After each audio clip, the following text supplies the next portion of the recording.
একঘেয়েমি ভেজিটেবল খেতে খেতে বোর হলে আপনারা বানিয়ে নিতে পারেন এই দুর্দান্ত স্বাদের রেসিপিটি। গরম ভাত রুটির সাথে ভীষণ ভালো লাগবে বন্ধুরা। আসুন শুরু করি।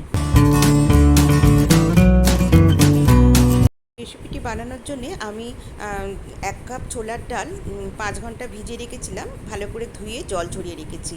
আর নিয়েছি 1 টুকরো কুমড়ো। দেখুন কুমড়োটা আমি গ্রেট করে নেব। এবারে আমি ছোলার ডালটা একটা মিক্সির জারের মধ্যে নিয়ে নিলাম, 1 ইঞ্চ মতন আদা আর একটা কাঁচা লঙ্কা দিয়ে পেস্ট বানিয়ে নিলাম। আর কুমড়োটাও গ্রেটার দিয়ে গ্রেট করে নিয়েছি। আর নিয়েছি এখানে একটা বড় সাইজের পেঁয়াজ কুচি, 2টো কাঁচা লঙ্কা আর কিছুটা আদা কুচি, আর নিয়েছি টমেটো। এগুলো সব পেস্ট বানিয়ে নেব। আর নিয়েছি ধনেপাতা কুচি আর একটা আলু লম্বা লম্বা করে কেটে নিয়েছি। এদিকে কড়াইতে আমি বেশ কিছুটা সর্ষের তেল দিয়ে দিলাম, 1 টেবিল চামচের মতন সর্ষের তেল দিলাম, দিয়ে কালো জিরে ফোড়ন দিলাম। এই কালো জিরেটা কয়েক সেকেন্ড একটু নাড়াচাড়া করার পর আমি গ্রেট করা কুমড়োটা দিয়ে দিলাম। দিয়ে একটু কয়েক সেকেন্ড নাড়াচাড়া করে নিয়ে একটু ভেজে নেব কুমড়োটা। এবারে আমি দিয়ে দেব বেটে রাখা পেস্ট করে যে নিয়েছি ডালটা দিয়ে দিলাম, ছোলার ডাল। আপনারা মটর ডাল দিয়েও করতে পারেন। দিয়ে ভালো করে আমি ডাল আর কুমড়োটা মিশিয়ে নেব। দিয়ে দিলাম স্বাদ মতো নুন। দিয়ে ভালো করে আমি মিশিয়ে নেব, কিছুক্ষণ ভেজে নেব। নিয়ে দিয়ে দিলাম একটা ভাজা মশলা। এখানে গোটা ধনে, গোটা জিরে আর গোটা গরম মশলা শুকনো খোলায় ভেজে গুঁড়ো করে নিয়েছি, 1 চামচ দিয়ে দিলাম। এতে স্বাদ খুব ভালো হবে। দেখুন হয়ে গেছে। এবারে আমি নামিয়ে একটা প্লেটে তেল মাখিয়ে নিয়েছি, নিয়ে আমি নামিয়ে নিয়েছি। নিয়ে সমান করে দিয়েছি। দিয়ে একটু ঠান্ডা হলে আমি নাইফ দিয়ে চৌকো চৌকো পিস করে কেটে নেব। দেখুন এইভাবে আপনারা বোল হিসেবেও কাটতে পারেন। আমি এইভাবে চৌকো চৌকো শেপ করে কেটে নিলাম। নিয়ে কড়াইতে তেল গরম করতে দিয়ে দিয়েছি, সর্ষের তেল। এবারে আমি তেলটা গরম হয়ে গেলে আমি ভেজে নেব।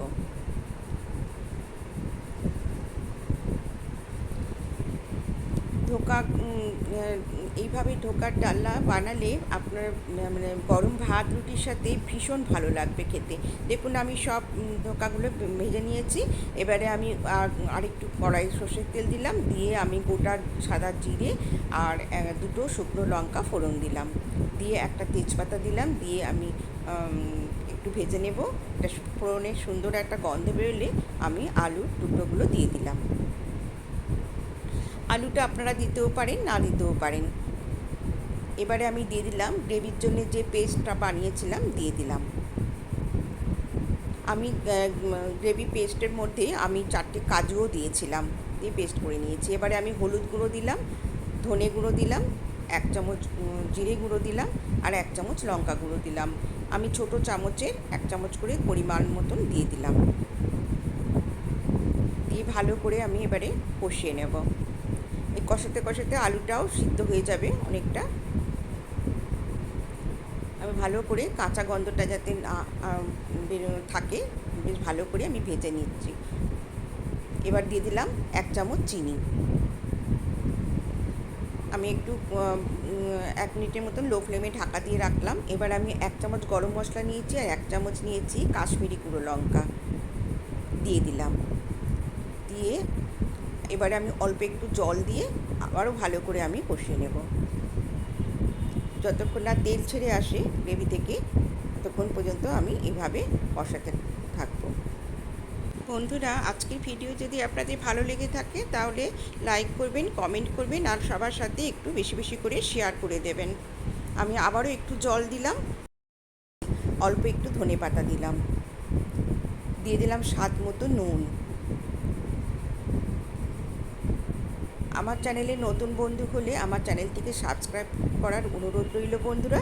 আর কাছে দূরে যে যেখান থেকে আমার রেসিপিটি দেখছেন, সবাইকে আমার আন্তরিক শুভেচ্ছা ও ভালোবাসা জানালাম। এবারে আমি কষিয়ে জল দিয়ে দিলাম। গ্রেভি থেকে তেল ছেড়ে আসার পর আমি জল দিয়ে দিলাম। একটু বেশি পরিমাণে জলটা দিলাম, কারণ ধোকার ডালনা ঝোলটা টেনে নেবে ধোকা, তাই দেখুন 3 মিনিট আমি একটু ফুটতে দিলাম ঢাকা দিয়ে।